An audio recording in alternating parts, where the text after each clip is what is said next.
तो नमस्कार दोस्तों, तो हम आगे फिर एक नए वीडियो में आप सबके लिए नए क्वेश्चन के साथ। तो आप सब फटाफट अपने कॉपी कलम लेकर के इस वीडियो को देखने के लिए बैठ जाइए। तो दोस्तों, हम इस वीडियो में जो है 39 नंबर प्रश्न से बताएंगे। तो 39 नंबर का जो प्रश्न है आप सब देख लीजिए। इससे पहले का जो वीडियो था उसमें 38 नंबर प्रश्न तक हम बताए हैं। तो वो वीडियो पिछले वीडियो चैनल पर वो वीडियो उपलब्ध है, तो पिछले वीडियो जाकर के आप देख लीजिए। और हम कोशिश करेंगे कि डिस्क्रिप्शन या कमेंट में इसका जितने भी इम्पोर्टेंट वीडियो है उसका लिंक हम उपलब्ध करवा दें। तो चलिए हम इस वीडियो को शुरू करते हैं। तो 39 नंबर का जो प्रश्न है क्या है सुन लीजिए। लिखिएगा, भारत में किसी भी सदन का सदस्य हुए बिना भारत में किसी सदन का सदस्य हुए बिना कोई व्यक्ति कब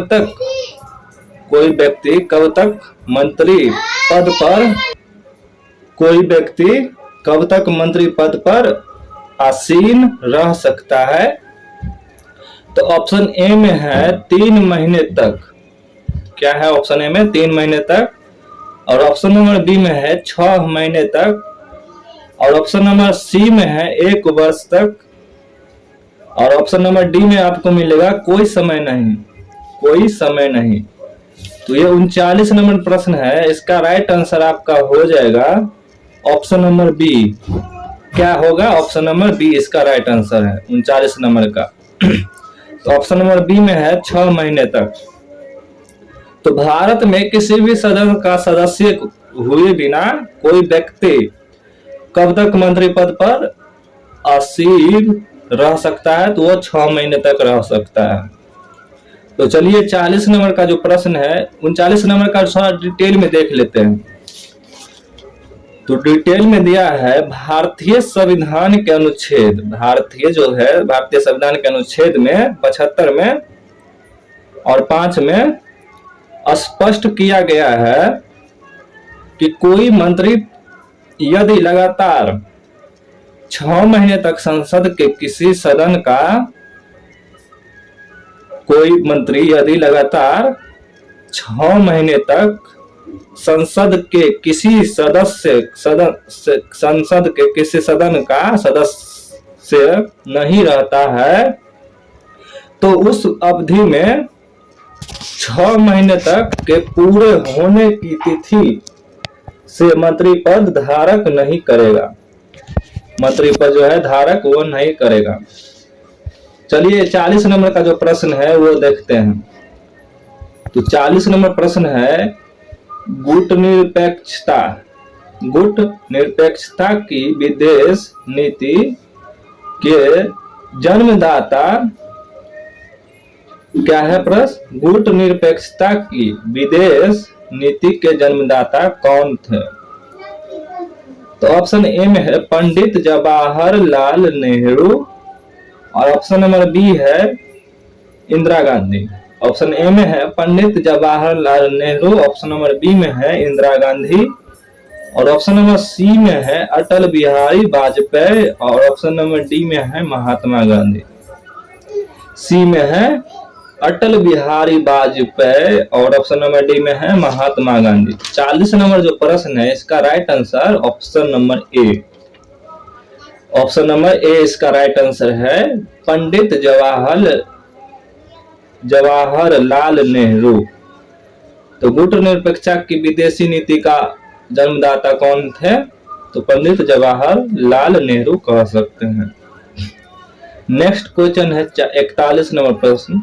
इस वीडियो का तीसरा नंबर प्रश्न। निम्नलिखित में से कौन सा रोग थायराइड ग्रंथि से संबंधित नहीं है? तो ऑप्शन ए में है वामनता। और ऑप्शन नंबर बी में है एडिशन रोग। ऑप्शन नंबर बी में एडिशन रोग। और ऑप्शन नंबर सी में है हाशमिटो रोग। और ऑप्शन नंबर डी में है प्लूमर रोग। क्या है ऑप्शन नंबर डी में? प्लूमर रोग। तो 41 नंबर जो प्रश्न है, हम इसका जो राइट आंसर देंगे ऑप्शन नंबर बी। तो इसका right answer option number B हो जाएगा, एडिशन रोग। क्या है? एडिशन रोग। चलिए हम नेक्स्ट क्वेश्चन है 42 नंबर। 42 नंबर प्रश्न से पहले हम 41 नंबर प्रश्न को थोड़ा डिटेल में समझने का कोशिश करेंगे। एड्रेनिल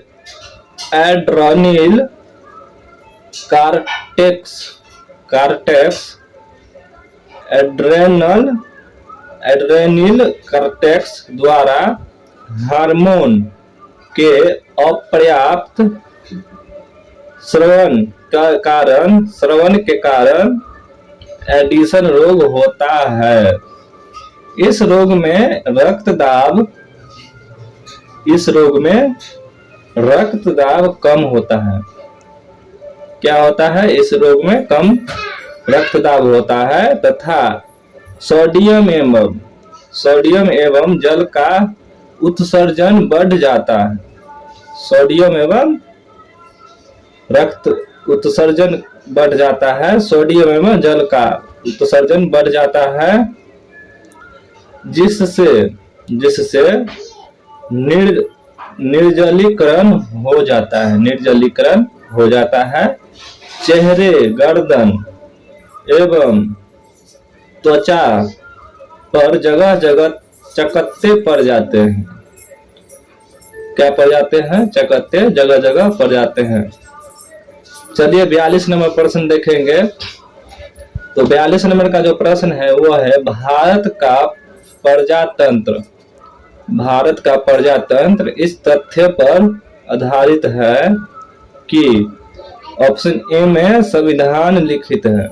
ऑप्शन ए में संविधान लिखित है और ऑप्शन नंबर बी में यहाँ मौलिक अधिकार का प्रदान किए गए हैं। मौलिक अधिकारों का प्रदान किए गए हैं। और ऑप्शन नंबर सी में जनता को सरकारों को चुनने तथा बदलने का अधिकार प्राप्त है। क्या है? जनता को सरकारों के चुनने तथा बदलने की प्राप्त है। और ऑप्शन नंबर डी में है यहाँ राज्य की नीति निर्देशित तत्व है। तो इसका राइट आंसर हम कहेंगे 42 नंबर प्रश्न का ऑप्शन नंबर सी हो जाएगा राइट आंसर। क्या हो जाएगा? Option number C. जनता को सरकारों को चुनने तथा बदलने का अधिकार प्राप्त है। तो कह सकते हैं भारत का प्रजातंत्र इस तथ्य पर आधारित है कि ऑप्शन नंबर सी, जनता को सरकारों को चुनने तथा बदलने की अधिकार प्राप्त है। देख लेते हैं इसका डिटेल दिया है या नहीं। तो दोस्तों हम इसको देख रहे हैं, ऑप्शन 42 नंबर का डिटेल में नहीं है। 43 नंबर प्रश्न देखेंगे। लास्ट प्रश्न है 43 नंबर। लिंग ऑफ नेशन कब अस्तित्व में आया था? प्रश्न क्या है? लिंग ऑफ नेशन कब अस्तित्व में आया था? तो ऑप्शन नंबर ए में है 8 जनवरी 1918 ईस्वी को। 8 जनवरी 1918 ईस्वी को ऑप्शन ए में। ऑप्शन नंबर बी में है 14 फरवरी 1999। 14 फरवरी 1999। और ऑप्शन नंबर सी में है 10 जनवरी 1920 ईस्वी में। 10 जनवरी 1920 ईस्वी में। ऑप्शन नंबर डी में मिलेगा 15 फरवरी 1920 ईस्वी में। 15 फरवरी 1920 ईस्वी में। तो 43 नंबर प्रश्न का 43 नंबर प्रश्न का जो आंसर है ऑप्शन नंबर सी। 10 जनवरी 1920 ईस्वी को लिंग ऑफ नेशन कब अस्तित्व हुआ था? तो 10 जनवरी 1920 ईस्वी को। तो थोड़ा इसको डिटेल में समझ लेते हैं। प्रथम विश्व युद्ध के बाद 1919 में पेरिस शांति सम्मेलन आयोजित हुआ। अंतर्राष्ट्रीय शांति और सुरक्षा स्थापित करने के लिए 10 जनवरी 1920 को लीग ऑफ नेशन को स्थापित कराई गई। तो दोस्तों आज के वीडियो में 43 नंबर प्रश्न तक हम बताए हैं। इसके आगे का जो प्रश्न है वो हम नेक्स्ट वीडियो में लाएंगे, परसों या कल, जब हमें वो वीडियो शूट हो जाएगा तो अपलोड कर देंगे। तो देखिए इस वीडियो में हम 43 नंबर प्रश्न तक बताए हैं। यदि आपको ये वीडियो अच्छा लगा हो तो प्लीज लाइक करिए और चैनल को सब्सक्राइब कर लीजिए, और हम नेक्स्ट वीडियो जल्द से जल्द लाने का कोशिश करेंगे। धन्यवाद।